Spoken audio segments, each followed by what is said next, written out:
this is interesting as well. This is something that Phil brought up earlier on. This is scandalous. Not interesting. OK. This is where the inconsistency of referees against my team, Manchester United, is totally wrong. I thought you were Everton. Mourinho got sent off earlier on in the season. He did. Against Southampton for stepping a yard onto the pitch. Yeah. Pep Guardiola got sent off for 10 yards on the pitch. What do we think? Well, what happened with Jose Mourinho down at Southampton was the FA took no action over it because it was an error of judgment by the referee. It wasn't serious, irresponsible behaviour, and the fourth official obviously thought it was, so it went no further. So we can sort of draw a line on that and move on. The situation, you'll see it now on the screen. So he's a yard on the pitch, Mourinho. Yeah. Yeah. There he is. Yeah. He's just walked onto the pitch. Yeah, it's just a little irresponsible. Exuberant. Over-enthusiastic. I mean, the fourth official has made an error of judgment. This is different, you know. What we found with this is that he will have probably got what we call a stage 1 warning because his behaviour is a bit irresponsible. He's a bit further than the yard onto the pitch. Well, so what you're saying irresponsible? You're saying that Mourinho is irresponsible, but he gets sent off. Pep goes on there. 10 yards, it's irresponsible, but he gets a grade 1 warning. No, look, I think that's brilliant. I think that shows emotion of the game, last minute. Mourinho too. I just think, are we really trying to take the emotion out of the game? I agree wholeheartedly with what you're saying. What we're not trying to do is take the emotion out of the game, and he celebrated. The Mourinho one, obviously, the FA took no further action, so there was an error of judgment there by the fourth official. Last night, what you'll find is the fourth official will probably remind him of his responsibilities, but we don't want to see enthusiasm curtailed. I mean, that's what the fans want to see. Absolutely. That's terrific stuff. That's the end of Ref Watch from midweek. We're going to get you back in, though, because we want to get a little section on diving. We'll get your thoughts on that. Thanks to Chris Boy for that. Before we leave today, we can't be at the touch table without having a look at the biggest game of the weekend, where there is certainly no love lost between the two managers. Wenger complaining is normal. I'm embarrassed for him, honestly. He is a specialist in failing. I'm not. I don't listen to what he says. Only one manager is not under pressure. Can push people in the technical area, can cry in the morning, can cry in the afternoon, nothing happens. It's opinions, but I don't live with opinions, I live with facts. Some people speak too much. The rivalry is real.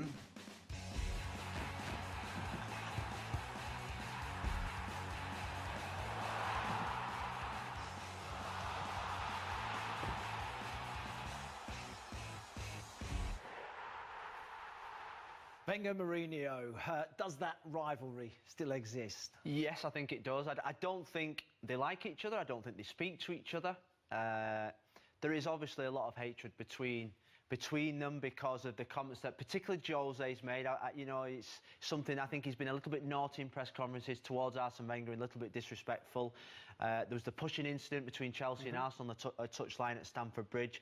And, you know, in a game like this, I think what makes the Premier League so good. You want a little bit. Friday's press conferences, I think, will be interesting to see Jose Stokes it up a little bit. Look, it's a big game for both clubs. Yeah, no, it certainly is.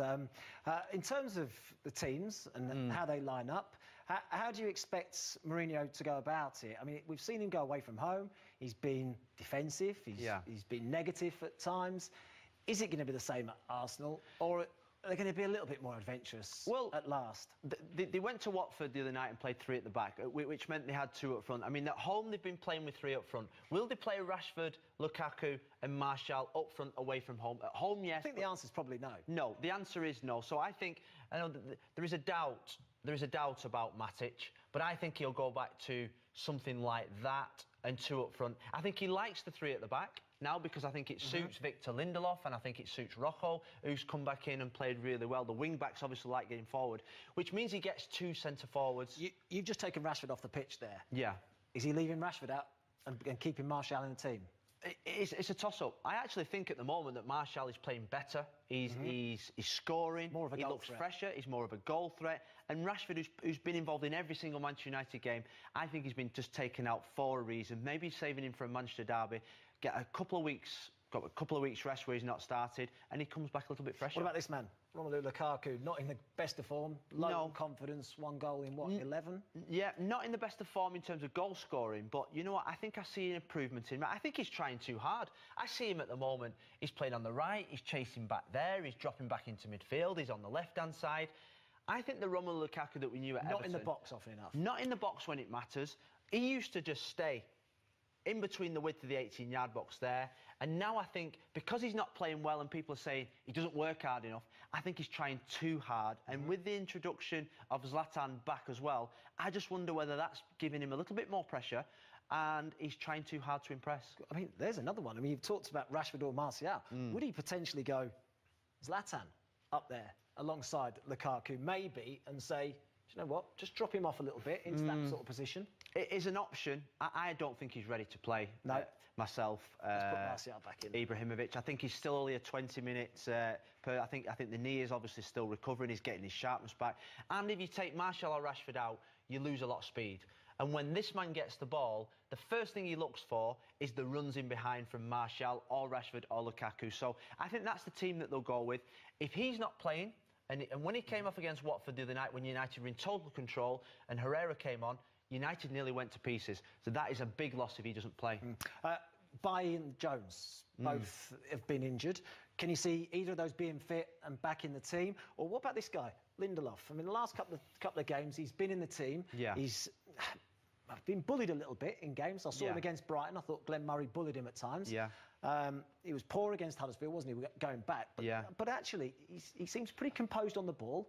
And he's kicked on the last few matches. He's fantastic on the ball. I think the centre-forwards that you're talking about there, Glenn Murray, Depoitre at Huddersfield, big, strong lads. Troy Deeney, when he came on the other night, he struggles against, causing problems. He's good on the ball.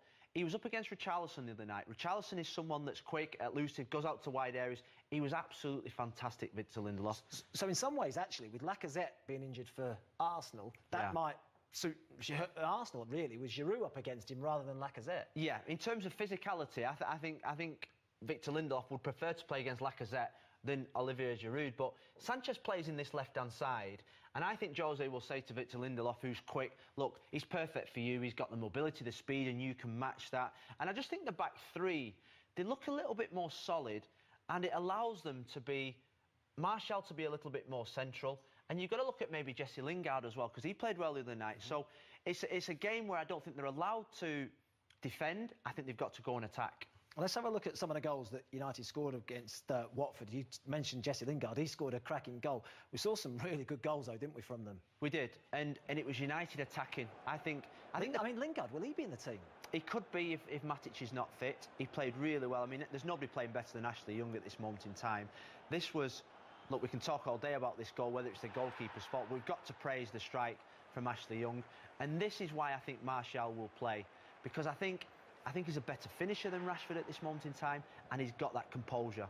And they struggled. They struggled in the second half because they took the foot off the gas. Yeah. And Watford nearly got back into the game. They really did. They were 3-2 in the game. Rocco gives away a silly penalty. Yeah. And then all of a sudden, Watford, who played OK in the game, got the tails up. They were getting crosses into the box. That's Carrillo into Decore. But it's another 4 goals for United, and it's 8 times they've done that this season already. Yeah, I mean, people saying boring Jose Mourinho, but I think to have any ounce of idea of catching Manchester City, they've got to play like this. They've got to take risks. They've got to take players on, commit men forward. And that's a brilliant goal from Jesse Lingard, and it was another impressive victory. Yeah, no, it's a huge win, isn't it, going into that game against Arsenal from Manchester United. Let's hear from the Arsenal manager. They're in great form, aren't they, at home? Let's hear from Arsene Wenger ahead of this game. Always a game you had absolutely to win the championship, you know, and but now you have many other teams who are in that as well, and but no matter what is at stake, it's a prestigious game and a big game with 3 points at stake. I'm looking forward always to play a big game, you know. I never focus too much on the manager. He's not too worried about Jose Mourinho. No, they had a great performance, didn't they, against Spurs at the Emirates recently. He'll be hoping for something similar. And another performance like against Huddersfield, where Sanchez and Ozil was so impressive. Well, you look back to I think the Tottenham game we've got to look at. What was their strengths that day? It was their intensity in the way that they press. And I think that's why, for me, I think he'll go Welbeck. Do you? Yeah, because I think he's got more speed. Came on, didn't he? That looks a lot more quicker. That looks a lot more energy up front with Ramsey joining. Well, the problems that we always talk about on this show is, how are these two going to play in central midfield? Now, all of a sudden, they look a balanced team, and it's because these three up front, Sanchez and Ozil in particular, and it's been Lacazette, are starting to work hard for the team. They're becoming team players. They're getting back into shape. And this is a real tough game for Manchester United. Is that back three good enough to stop the front of these? Well, they're going to have to defend well, but Arsenal have got the confidence, they've got the home form. I fear for Manchester United on Sunday. Do you? Yeah, I really do. I think this Arsenal team are a dangerous side. The way they play against Spurs, if they can keep that intensity, then I think Arsenal could win this game. Yeah, it's going to be a really interesting game, isn't it? Wenger against Jose Mourinho, Arsenal against Man United. When they're good, they're very good, Phil. They are, and you know, over the last probably 5 or 6 years, we've spoke really poorly about Arsenal at times. At the moment, we're not, because they're playing well, they're in good form. Ozil and Sanchez have got smiles on their faces. They're playing with freedom. They're playing how you expect an Arsenal team to play.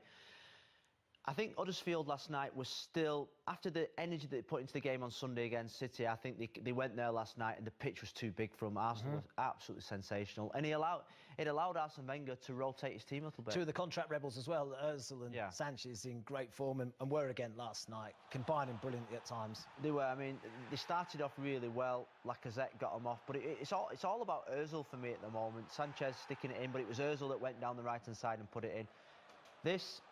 This is a brilliant finish, and what you see, he bumps the ball into the ground to get it over the Huddersfield keeper there.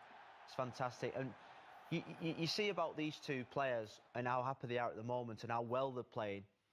In 6 months' time, they're out of contract, so they have to start playing well, and that's what's happening. I understand that. I mean, Arsene Wenger said there's no way they're going to leave in January. No. What about next season? Is there any way they're going to sign a new deal and still be at the club next year? Sanchez, no. I don't think there's any hope that he'll stay at Arsenal. I think he's made his mind up. He probably knows exactly where he's going, whether that's PSG or Manchester City, we don't know. I think Ozil, there's a chance. I think he likes London. I think he likes Arsenal. Obviously, he doubted whether the pressure that he was under he could play, but that Mesut Ozil that's played in the last 2 or 3 weeks is the Mesut Ozil that we know. We know your Man United allegiance. Would you like to see Mesut Ozil at Old Trafford? No, because I think when you're assessing a player, 3 games isn't enough. I want to see Mesut Ozil do that for 6 months, a season. This kind of level of performance, commitment, body language, joy, because he is a fantastic player. The Mesut Ozil that we see for Arsenal now is the one that I see in World Cups for Germany. We haven't seen that on a consistent basis. What about Huddersfield? I mean, a big defeat for them.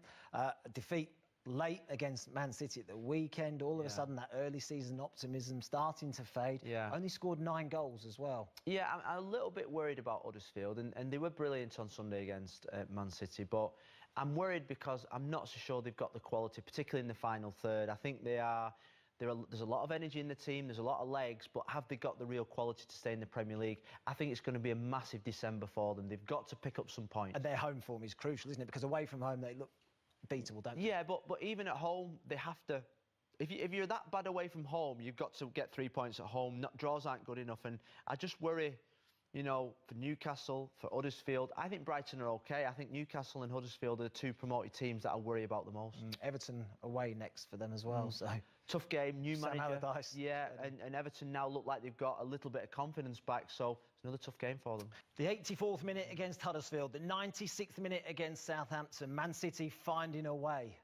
Sign of champions, Phil Neville? It is. It's the biggest sign of champions. I think when you're like Man City and have won a lot of games quite convincingly this season, the last 2 results probably would have pleased Pep more than the 5-0 wins, the 4-0 wins, because it shows another side to them. It shows they've got character. It shows that they dig in. It shows that they never give up. And those types of qualities are something you can't buy. You've been there, haven't you? Fergie time. It's now Pep time, isn't it? Well, it's a great quality to have in your team, because it's not going to go plain sailing all season. There are going to be moments when Southampton came like they did last night and literally parked the bus at one end of the pitch and said, right, you've got to try and beat us. And virtually throughout the game, they frustrated Manchester City.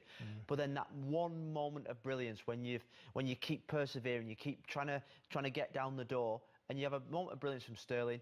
But when we used to do it at Manchester United, the biggest sign was the celebration. You look at them celebrating down the touchline. The players, the staff, the injured players, Mendy, the supporters, Mendy with his selfies and his mobile. Look, that shows that they've got team spirit, and the pictures and the interviews after show how big a win that was for Man City. What about Raheem Sterling then, and the job that Pep Guardiola's done with him as well? I mean, the confidence looked low. It looked like he possibly might even be on his way out of the club, and he's had such an impact this season. I think he's probably the most improved player in the Premier League. Technically, he's improved. His goals obviously have got better. His positions he's taken on the pitch, it looks like Pep spent an awful lot of time with just putting the finishing touches to what, he's got a lot in his armour. And it's funny, really, because if they'd have signed Alexis Sanchez at the start of the season, could he have gone the other way to Arsenal? Only time, we'll never know that, but he's definitely a massive part of what Pep's building there. I think at times we've been a little bit critical maybe of his finishing. But what about that finish last night and so late on in the game as well? Yeah, I mean, I've never been totally convinced that he's a great finisher of the ball. I think at the final moment, his final pass and his technique tend to let him down in the past. But that is sensational. In the last minute, the last kick of the game, the 95th minute, I think it was. You expect De Bruyne to score a goal like this, but now Raheem Sterling, his technique's getting better, his end product's getting better, and he's scoring important goals. And just look at them celebrations. That is against Southampton at home. Was it the 12th, 13th game of the season? Yeah. Imagine what they're going to do when it's the 36th game of the season, they're going for the league title. Yeah, no real pressure on him there, Raheem Sterling, but top scorer at the club. I mean, when you think about some of the players that they've got and the goal scorers they've got in that team as well. Yeah, I think it's because of the positions he's taken up. I think for the last probably 18 months, he's spent a lot of time out on the wing, in one-on-one positions, maybe getting to the byline, crossing. Now he's more central. Now he's having more impact.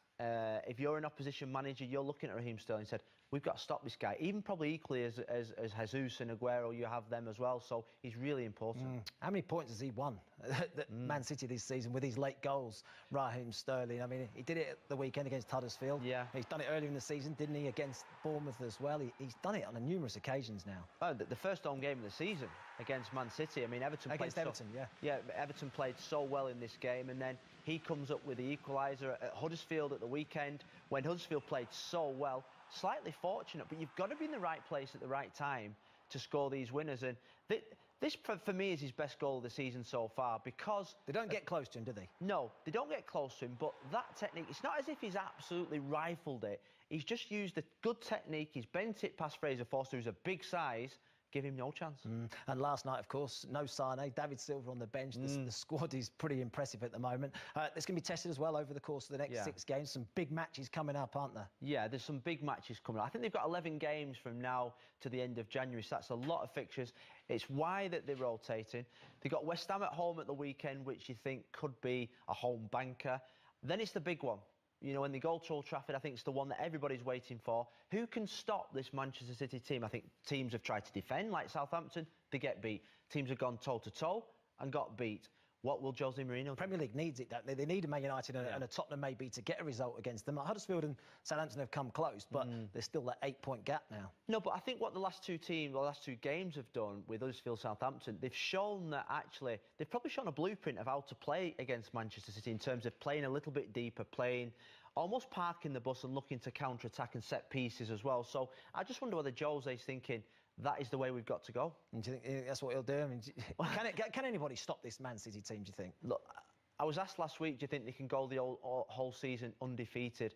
And I said yes, I think they can. I think they're that good at the moment. I think United and Chelsea are playing well, but they're nowhere near the level of this Man City team at this moment in time in terms of strength and depth, quality of football, the way that they're destroying teams at times, and it's going to be a big, big game for Manchester United, because the whole of the Premier League will probably want Manchester United to win, just to bring Man City back closer to the league.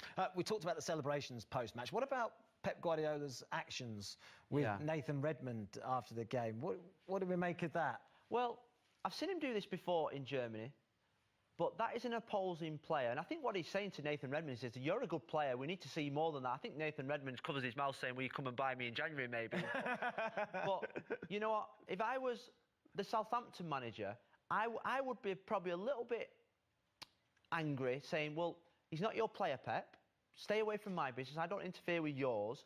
But I have seen him do that before, where he has done something like that on a training pitch or on a match, but never to an opposition player.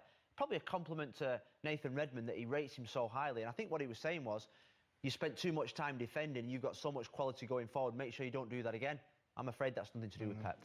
Another big win, though, wasn't it, for Manchester City? Should Mignolet have been sent off? Well, that'll be top of the agenda with Ref Watch and Chris Foy after the break. Liverpool coached Wednesday night in Stoke and an impressive win. Impressive win. Jurgen Klopp took another risk with his team selection, changed the top 6 players in the team, had lots of energy, brought Mane back in, brought Firmino back in. They were absolutely fantastic. There's no question that was in, but the finish from Mane was sensational. Good pass through from Salah, but it was just the composure, just lifted it over Lee Grant. And this man, the signing of the season, I think, Mo Salah. Mane does well on this right-hand side, just to go past Darren Fletcher. And that finish is absolutely sensational. Yeah. I mean, we've seen some magnificent goals, haven't we, in this midweek round of fixtures. We saw a couple on Tuesday, Leicester, Mahrez and Vardy, but he's scored another special one. He has. I mean, I was thinking last night, he's having a similar impact to when Luis Suarez first signed. The goals that he's scoring, the threat that he has in behind. He's the top scorer in the league at this moment, in a league where we've got Morata, Aguero, Lukaku, Harry Kane. 3 more goals than Huddersfield. 3 more goals than Huddersfield. Honestly, he is absolutely brilliant. I really do. And he's given Liverpool the ability now that you think they can finish in the top 4. He got rested last night, came on, and he's making maximum impact. Yeah, I mean, as you quite rightly said, above Harry Kane, who's been the top scorer the last couple of seasons. Aguero on 9, Sterling there on 9 as well. Lukaku and Morata both on 8. He's a winger, and that's what you see Salah there, you see Sterling, both wingers, and they're at the top of the goal-scoring charts. I mean, obviously he doesn't stay out on the right wing, he comes inside a lot and ends up in the central positions, but I saw him at the start of the season. I actually questioned whether he was a natural finisher. Yeah. He's still top of the goal-scoring charts. That's as much as off the bench last night and scoring 2. And Mane rested at the weekend. You saw how upset he was with Jurgen Klopp after the Chelsea game. But I suppose, in hindsight now, a point at the weekend, 3 last night against Stoke, Jurgen Klopp will feel vindicated in his decision. Yeah, well, you can't play in absolutely every single game. You've got 11 games now over the Christmas period. You have to get your rest somewhere. And on Saturday it was Mane. Last night it was Salah and Henderson and Coutinho. Once they get all them back in the team, I think Liverpool will be some team to try and stop. I really do. We've talked about their front six and how impressive they are. I mean, Solanke got his first Premier League start as well last season. They've got real depth in that area of the pitch. Yeah, but it's at the back that there's still question marks. Stoke had a couple of opportunities when they cut through the Liverpool defence, but I think Jurgen Klopp will be really happy with how he's rotated his squad, he's trusted his squad, but how his players have actually performed and repaid the faith that they've shown in him. Is it as simple as still... I mean, Van Dijk was his #1 target in the summer. Yeah. They got Van Dijk. Does that answer the problems?